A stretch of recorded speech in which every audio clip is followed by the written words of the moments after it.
जी, सवाल उलट देता हूँ, डीके क्यों नहीं बने मुख्यमंत्री? देखिए अनुज जी, डीके शिव कुमार हम्म, इसमें कोई शक नहीं कि बहुत जुझारू नेता है।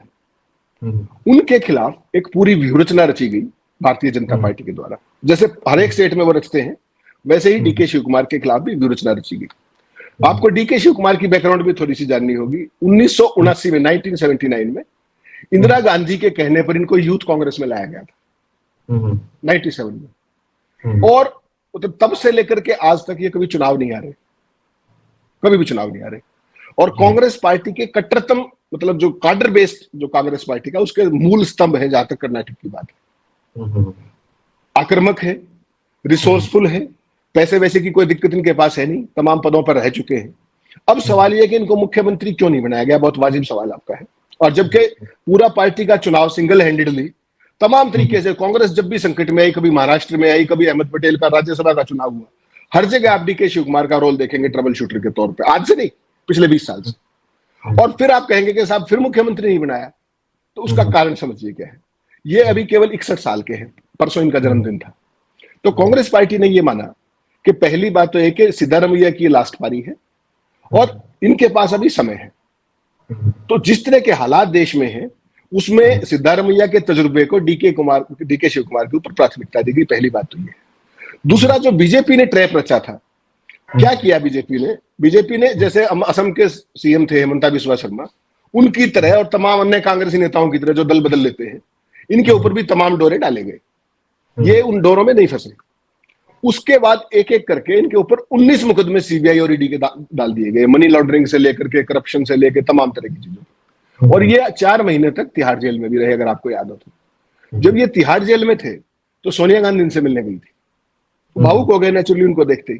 तो सोनिया जी ने भी कहा कि आप इतना बढ़िया कैंपेन चला रहे थे, सारा ये था, और आपको जेल में डाल दिया। तो उन्होंने उस भावुकता में ये कहा कि मैडम, मैं जेल में रहूं या बाहर रहूं, कांग्रेस पार्टी को सत्ता में 23 में लेके आऊंगा। और कल परसों जब रिजल्ट आया, तो उसी भावुकता में उन्होंने उस बात को डिस्क्लोज भी किया।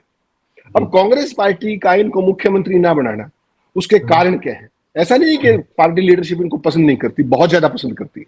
इनके जुझारूपन को, इनके रिसोर्सफुलनेस को, पार्टी के प्रति इनके योगदान को, पार्टी में इनकी वरिष्ठता को, सब चीजों को लाइक करती है पार्टी। दिक्कत कहां है? नरेंद्र मोदी कभी तो परिवारवाद की बात करते हैं और फिर भ्रष्टाचार की बात करते हैं। और भ्रष्टाचार के जितने भी केस इनके ऊपर लादे गए हैं, वो पिछले कुछ समय में लादे गए हैं। ऐसे में अगर कल को आप इनको मुख्यमंत्री बना दें और सीबीआई या ईडी इनको अरेस्ट कर ले, तो एक संवैधानिक संकट खड़ा हो जाएगा। तो कांग्रेस पार्टी ने, और फिर मोदी को एक बहाना मिल जाएगा कि एक भ्रष्ट आदमी को, हालांकि कोई आरोप साबित नहीं हुआ, लेकिन पॉलिटिक्स के अंदर तो प्रोपेगेंडा किया जाता है। बीजेपी इतने सालों से क्या कहती है कि सोनिया गांधी के पास लाखों करोड़ है, राहुल गांधी के पास पता नहीं क्या है, और उनको डिस्क्वालीफाई किस बात पे किया? मानहानि के केस में। मतलब समझिए, अगर उनके पास इनके खिलाफ कुछ भी होता तो माँ बेटा कभी के अंदर होते, उनको मानहानि के केस की जरूरत नहीं पड़ती। एक छोटे से केस में जो पॉलिटिक्स में सब बयानबाजी करते हैं, तो सोनिया गांधी ने भी देख लिया, खड़गे ने भी देख लिया, राहुल ने भी देख लिया कि जब ये उस लेवल पे डिस्क्वालीफाई करने तक की बात कर सकते हैं, राहुल गांधी के स्तर पे एक मानहानि की बयान के ऊपर बात पे, तो इनके खिलाफ तो केसेस हैं। तो उस सारे में बदनामी और सावधानी बरतते हुए मतलब खड़गे ने और पूरी लीडरशिप ने डिसाइड किया कि फॉर द टाइम बिंग पहले 3 साल कम से कम सिद्धारमैया को मुख्यमंत्री के तौर पर रखा जाए, और उसके बाद जैसी परिस्थितियां हो, पार्टी जरूर चाहेगी कि डीके शिव कुमार की लोकप्रियता का, डीके शिव कुमार के योगदान को रेसिप्रोकेट किया जाए, उनको सीएम बनाया जाए। लेकिन पहले 2.5 से 3 साल सिद्धारमैया को दिए जाएंगे, उसके बाद जो परिस्थितियां होंगी उसके हिसाब से पार्टी लीडरशिप फैसला कर लेगी। लेकिन कांग्रेस पार्टी के जितने भी लीडर्स हैं पूरे देश में, उनको डीके शिव कुमार से सीखना चाहिए, मेरा ये मानना है। बीजेपी ने इतने केसेस लादे उनके ऊपर, तिहाड़ में रहे, लेकिन वो बीजेपी के ट्रैप में नहीं आए, कभी डरे नहीं। और ये पहला स्टेट है कर्नाटक जहां पर बीजेपी जैसी पार्टी पर तमाम मीडिया उनकी जेब में, सारी चीजें हैं, सारा सिस्टम उनके पास है, मैनेजमेंट सब कुछ उनके पास। उसके बावजूद भारतीय जनता पार्टी में 40% कमीशन सरकार का जो ठप्पा लगाने में कामयाब रहे, पूरे देश में कहीं नहीं हो पाया अब तक, क्योंकि मीडिया उनकी जेब में है। इन्होंने सिंगल हैंडेडली, बिना डरे, बिना झुके, और नरेंद्र मोदी से सीधे सवाल पूछे, किसी को नहीं बख्शा। और यही जो मर्दानगी की जो बात इन्होंने की, ये कांग्रेस पार्टी के तमाम लीडर्स को पूरे देश में, जो किसी लोभ से, किसी प्रेशर से जो आ जाते हैं, उनको डीके शिव कुमार से बहुत कुछ सीखना चाहिए। तो एक बार तो ये लगा था कि अगर मुख्यमंत्री इनको नहीं बनाया गया, कहीं सचिन पायलट की राह पे ना चले डीके शिव कुमार। नहीं नहीं नहीं, सचिन पायलट और डीके शिव कुमार में दिन रात का फर्क है। Sachin Pilot is a man in a hurry, और सचिन पायलट के जो क्रेडेंशियल्स हैं वो भी डाउटफुल है। आप कहेंगे साहब कैसे? सचिन पायलट ने 2020 में क्या किया? अपनी पार्टी, गहलोत चीफ मिनिस्टर, उस टाइम सचिन पायलट क्या थे? पार्टी के प्रदेशाध्यक्ष थे और डिप्टी चीफ मिनिस्टर थे, और अपनी ही पार्टी के एमएलए को लेके हरियाणा के मानेसर में अपनी सरकार के खिलाफ बगावत कर दी खुली। उनके सुप्रीम कोर्ट तक केसेस गए। सुप्रीम कोर्ट में उनका वकील कौन था? जो बीजेपी के केसेस लड़ते हैं। आज भी सड़कों पर घूम रहे हैं। मुझे आप एक बात आइए, उनके मुद्दे ठीक हो या गलत हो, इस पे फैसला मैं और आप नहीं करेंगे। इस पे तो फैसला या तो राजस्थान की जनता करेगी या कांग्रेस पार्टी की लीडरशिप करेगी।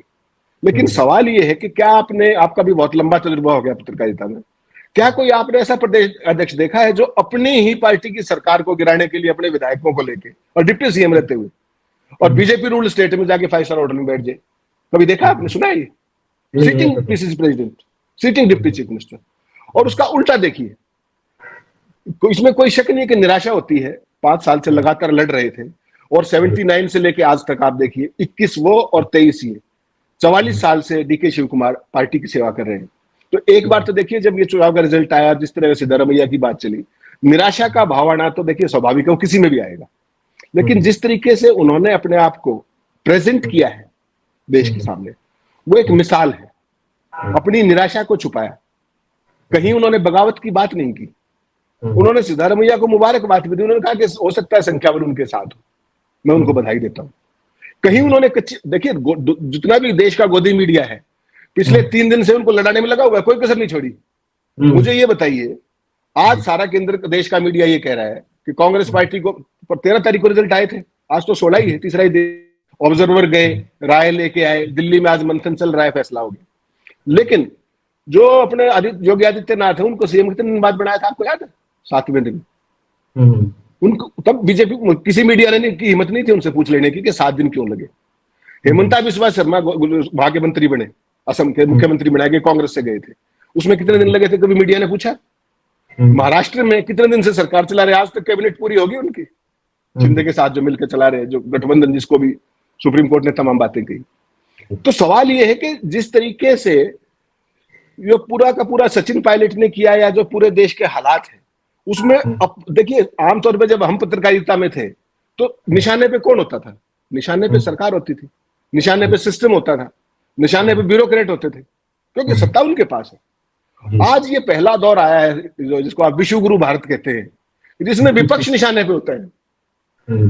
विपक्ष ने ये कर दिया, विपक्ष ने ये कर दिया, कभी ये नहीं पूछते कि सत्ता पक्ष ने क्या किया। तो कुल मिलाकर के जो डीके शिव कुमार का जो ओवरऑल ये रहा है, इस पूरे चुनाव के बाद भी, चुनाव से पहले भी, वो कांग्रेस पार्टी के जितने भी तमाम युवा नेता है, उनको ये बात भी सीखनी चाहिए कि पार्टी बड़ी होती है पद की इच्छा से। और डीके ने माना ये बात कि मेरी महत्वाकांक्षा है, और महत्वाकांक्षा आदमी की होनी चाहिए, सबकी होती है, मेरी आपकी भी है, कि हम भी चाहते हैं कि आगे बढ़े जीवन में। लेकिन वो अपनी ऑर्गेनाइजेशन या पार्टी की कीमत पर नहीं हो सकती। ये डीके शिव कुमार ने अपनी ह्यूमिलिटी से और अपनी हर चीज से, अपने आचार व्यवहार से ये साबित किया। वो कभी भी सचिन पायलट इसलिए नहीं होंगे कि he is not a man in a hurry. वो मुंह में सोने का चम्मच लेके पैदा नहीं हुए सचिन पायलट की तरह। सचिन पायलट राजेश पायलट के बेटे हैं, उनको मुख्यमंत्री बनने की बहुत ज्यादा जल्दी है। डीके शिव कुमार ने तो एक बार भी कोई बगावत के सुर नहीं किए। और सचिन पायलट तो गाहे बगाहे, मैं कहता हूं उनके तमाम मुद्दे ठीक हो सकते हैं, लेकिन वो पार्टी प्लेटफॉर्म पर बात करे ना। पार्टी प्लेटफॉर्म पर तो बात नहीं कर रहे। वो पूरे का पूरा जो कर्नाटक से जो माहौल बनना था, उसको पलीता लगाने का काम राजस्थान में कर रहे हैं, क्योंकि राजस्थान में 5-6 महीने बाद चुनाव होने जा रहा है। तो सचिन पायलट वाली जो चीज है वो डीके शिव कुमार कभी नहीं करेंगे। वो समर्पित है, विचारधारा के व्यक्ति हैं, मौका परस्त नहीं है, संघर्षशील है, रिसोर्सफुल है, और उनको शॉर्टकट नहीं चाहिए। ये उन्होंने साबित कर दिया इस पूरे 5 दिन।